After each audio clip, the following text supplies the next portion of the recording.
WWE déclare officiellement la guerre à AEW. Et pour une fois, c'est pas Cody Rhodes qui va taper sur un trône. Bon, déjà qu'ils aiment bien mettre des PPV en face des PPV AEW pour essayer de leur prendre de l'audience. Bon, j'ai bien dit essayer de prendre de l'audience, car ils ont envoyé NXT au trou face à All In. Bon, ils vont essayer de le refaire avec Heatwave en face de Forbidden Door et potentiellement Bad Blood en face d'All Out. Vont-ils faire un code promo All Blood ou Slam, une place achetée, une place offerte? On verra bien. Mais là, ils passent la seconde avec TNA qui va faire couler AEW. La blague est plus drôle que Joe Henry qui sort du frigo à NXT, mais c'est vraiment ce qu'ils veulent faire. Peut-être Hunter il a pété un plomb à Mykonos après un cocktail trop chargé. Oui, parce que WWE veut que TNA devienne la deuxième compagnie au monde devant celle du Kenny Chaboyer. Qu'il change de diffuseur pour être sur une plus grande chaîne comme CW qui diffuse NXT. Et surtout passer le weekly du jeudi au mercredi directement en face à face avec Dynamite. Bon, déjà, qui regarde TNA?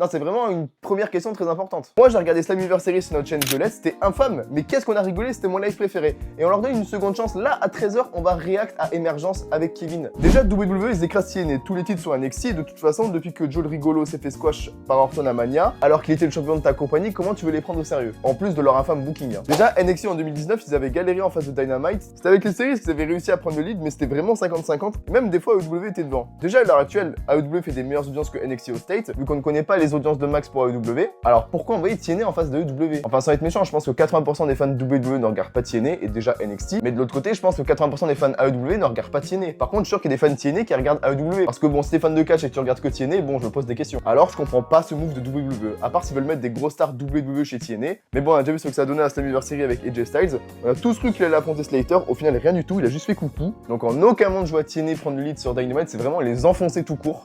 Après, si vous voulez essayer, faites-le. Mais commencez déjà à crédibiliser votre produit. En attendant, moi je donne une seconde chance sur l'appli Violette à 13h à l'heure de la loi du catch. Venez et donne-moi ton avis en commentaire si tu penses que TNA va prendre le lead sur Dynamite.